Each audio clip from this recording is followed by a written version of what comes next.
is Lisa from Mobile Tech Review, and today we're going to look at Sprint's latest flagship phone. This is the HTC EVO 4G LTE. They like that 4G LTE thing at the end there at Sprint. And the EVO has always been a really popular line. The first EVO was a really amazing phone at the time, and it's gone, you know, some EVOs are better than others, but this one, boy, this is the real deal. This is an excellent phone, and we're going to take a look at it now. So this is the HTC EVO 4G LTE. It's going to be available on Sprint May 18th for $199 with contract, and it's definitely their highest end phone now on Sprint, and it's also their best phone. We're going to tell you that right up front before you even watch the entire video. It's really, really a nice phone. It shares a lot of DNA with the HTC One series, particularly the HTC One X, the higher end One series phone, but it's distinctly EVO. HTC said that they did a lot of customization for Sprint to make this truly a Sprint EVO phone versus something that looks more like the One X, and we'll show you for comparison right here. Both have 4.7-inch 720p displays. They're both large phones, but actually not huge. HTC does a very good job of making a 4.7-inch phone about as small as some 4.3 and 4.5-inch phones. Both run ice cream sandwich, so you're looking at a lot of the same stuff going on here. But let's go back to looking at the EVO now. The phone weighs 4.73 ounces, so despite its metal build and its high quality look and feel, it's not a super duper heavy phone that's going to weigh down your pocket. Again, 4.7-inch display. Obviously we have capacitive buttons down here. I'm not going to complain about that, even though it's running Android OS 4.03 ice cream sandwich. You don't have to have all those hardware buttons, but I think we're all used to them, and they're pretty easy to find, fairly well masked, so you can see them even without them being lit up, but they do indeed light up if you need them to. Big earpiece over here, and a nice kind of very matte metal finish that's kind of trendy right now in automotive industry, and we're seeing that copied in the cell phone industry. And if you look at the side, boy, nice skinny phone. The EVO has gotten looking a little chunky, some of the older ones, but this one's going back to being about as thin as it can be, just like the One series. So you're looking at about 1/3 of an inch right there. And beautiful looking. We've got this nice kind of brushed aluminum wraparound on the phone. And if you take a look at the back, this is probably the most controversial thing about the looks. This again is that matte kind of finish here. This is not removable. The battery is sealed inside, 2,000 milliamp battery. And we've got the gloss over here. Now I think it kind of makes it look a little bit more interesting rather than being the same old, look at that battleship gray phone on the back kind of thing. Not that this looks like a dull battleship gray, but whether you like it or not, well, only you know that. Bad thing about it though is it does pick up a lot of fingerprints, this gloss black part here. And what's this red strip about? It's not just for looks, this is the kickstand. Sprint wanted this for their EVO line, and here it is. And it's now two-way, folks. You don't have to say, oh, look, my USB port is blocked for charging. You can flip it either way. You can use it the more normal way right here that you'd expect, but if you flip it over the other way, it works as well. And now your micro USB port is up top here, so you can charge the phone while you're watching movies. Pretty cool. By the way, this is an MHL compatible micro USB port. That means if you pick up that optional $20 dongle, you can plug it into your HDMI monitor or TV, so you can watch stuff on the big screen using your phone. And it's more than up to the job because it has a 1.5 gigahertz dual-core Qualcomm 4th generation CPU. That's the Crate CPU, and it's very fast, benchmarks faster than the Tegra 3 quad-core, while having very good battery life. So we're not going to complain about that either. Taking another look at the back here, this is our LED flash and our 8 megapixel camera, and this has the HTC image chip. That means it can shoot 60 frames per second video, and it has that neat, you can shoot simultaneous photos while capturing video as well feature, and all that nice stuff. Lots and lots of camera features there. Got our speaker grill down here, not super duper loud. Doesn't help that it's facing out the back either, but if you do have it on your desk, it will reflect off the desk. Dedicated camera button here. That was something Sprint wanted for their phone. Something you usually don't see except for on Windows phones these days. Volume rockers are right up here. Power buttons up here. Blends in nicely with the design. Very pretty looking. A little bit hard to press. Microphone hole up here. 3.5 millimeter headphone jack here. Another microphone hole down here for noise reduction. And this has Qualcomm's new HD voice technology. Now that's only going to work if you're using two phones that have that new voice codec installed. So that means right now it's EVO 4G to EVO 4G LTE when Sprint turns that on the network. But we did test that at CTIA, and boy, it sounds very good. Definitely noticeably better than standard voice quality. Front here you have your video chat camera, works with Google Talk, video chat, Skype, and all those usual good solutions. So that's our look around the phone. You can see we've got the same home screen here by default that we have on the HTC One series. Beautiful display, super LCD, nice and color accurate, bright, good color saturation, 720p, so that means 1280 by 720 pixels. And on top of Ice Cream Sandwich we have HTC Sense 4, as we've seen on other recent HTC One series phones. So you've got their usual flip clock with weather, which I think everybody loves pretty well. Launcher strip down here that's customizable. Also the customizable lock screen, so if you turn it off and turn it on, you can see you can drag one of these to the lock ring to launch it. So say we want to launch Mail. There we go, and it's taking us into Mail Setup because we haven't set up Mail on the phone. And you can customize which apps are on that screen as well. And if you want to get to settings, tap over here, and you can see the HTC customized settings. They just basically give it cuter icons, a white background, and that neat little separation to let you know when you reach the end of the line. And since HTC owns a big share of Beats Audio, this also has Beats Audio, which works with any brand of headphones. You don't have to have Beats headphones. And there's a variety of settings, just as we've shown you again on the HTC One series. You don't have to go with the default Beats setting, which is kind of bass heavy. If you don't like it, there's a variety of settings, classical, you name it. And it really does make it sound a little bit better, a little bit fuller and richer. And here's what our application drawer looks like, again customized by HTC, same thing we've been seeing on Sense 4 for a while now. This is all applications, this sideways scrolling, nice and fast.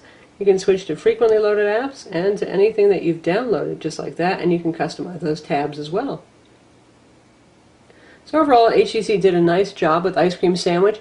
You still see the underpinnings of it. It's not been stomped upon, shall we say, but they do make it a little bit more user-friendly, and they give you the clock widget and their social networking widget, which is handy for Facebook and Twitter both, and a couple of other. So I think it's a nice value-added software that they put on top of this.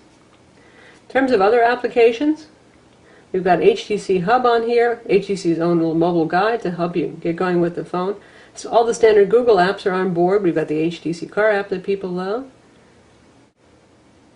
We've got the Sprint hotspot, so you can use this as a hotspot for your tablet or your laptop. Google Wallet's pre-installed, and this has NFC, by the way, with Google Wallet. Sprint's actually going with that. That's nice, rather than a different payment system, so you can start to use that now if you want at Starbucks and other places that accept NFC payments. You can also use NFC to transfer stuff between another phone, Android phone, that is, with NFC, if you wish. The phone doesn't come loaded with a lot of Sprint apps like some Sprint phones do. We've got access to your Sprint account on here, but we don't have Sprint TV preloaded or NASCAR or NBA or any of that other stuff. In fact, we downloaded Sprint TV on the phone, but it actually wasn't able to authorize and start playing videos, and it may be because the phone actually hasn't launched yet on their network and they're not set up to work with it, and it might come in the future, but you're not glommed with a lot of Sprint stuff here. In fact, Sprint Navigation isn't even pre-installed. But have no fear, you can download Sprint Navigation, which is really Telenav, from the Google Play Store, and you can see we've got it running right here. It works just fine. And of course you can use Google Maps and Google Navigation, Google Places, all the Google location-based services as well. As we mentioned, the phone has a really fast dual-core CPU. That Qualcomm Crate CPU benchmarks a bit faster than the Tegra 3. We got 5,000 on Quadrant. On Tutu we got 7,000. And for the SunSpider JavaScript test, it managed that in 1650. So that's really very good stuff there. And the nice thing about the Crate is it's very power frugal. Phone doesn't get too hot. Now if you're playing 3D games for half an hour, you'll feel it heat up a little bit on the backside. That's what happens when you have a really thin phone and a lot of metal, but it doesn't get burningly hot or anything like that. And so far we've been very pleased with battery life. We've made it through the day easily with this. Now part of the reason we did is because this just has EVDO Rev-A 3G, and of course it has LTE, but Sprint's LTE network won't be lit up until the middle of 2012. So right now even though we're in one of the first markets that will get it, it's still not live here. We're not able to use LTE, which is a power-hungry technology, though not as bad as WiMAX. So those of you who use WiMAX phones, take heart in that fact. But still, we've been using Wi-Fi a lot, and even so, we've had pretty good battery life. Now, in terms of the 3G speeds, we're not in the greatest reception area here for Sprint. Actually, we do okay in terms of bars, but the network is just not that fast. So you can see a range of speeds that we got. As you might guess, the highest number is where we had the strongest signal, but surprisingly, so was the lowest number. So sometimes network congestion can make all the difference in the world. But we did get much better ping times, which is an indication of the chipset's network performance versus the Galaxy Nexus on Sprint and the LG Viper 4G LTE. Now we'll check out 1080p video playback. We're just going to use the standard gallery application for that. We've got our test file, which is a 1080p MPEG-4 encoded high profile. And as we mentioned, you can output that via HDMI if you get an MHL adapter, and this also has DLNA. And soon it will work with HTC's little streaming box thing that they're going to sell that connects to your TV. And we'll use our handy kickstand here.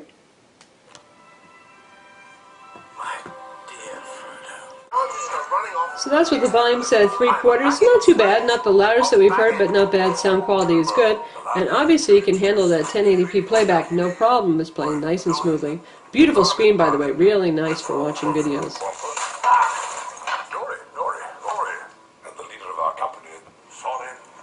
And now let's take a look at the web browser. We loaded our own site, Mobile Tech Review, and you can see it loads just fine.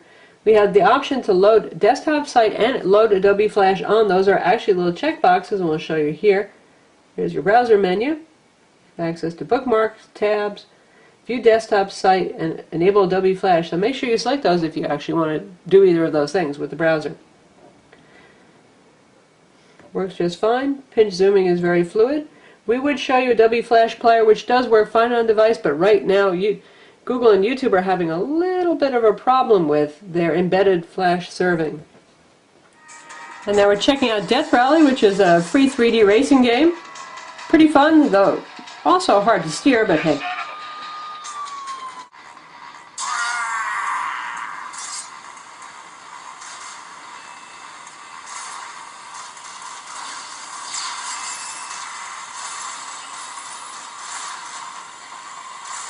And it plays just fine, despite my challenges here trying to steer it. I feel like this phone can play any game that you can throw at it.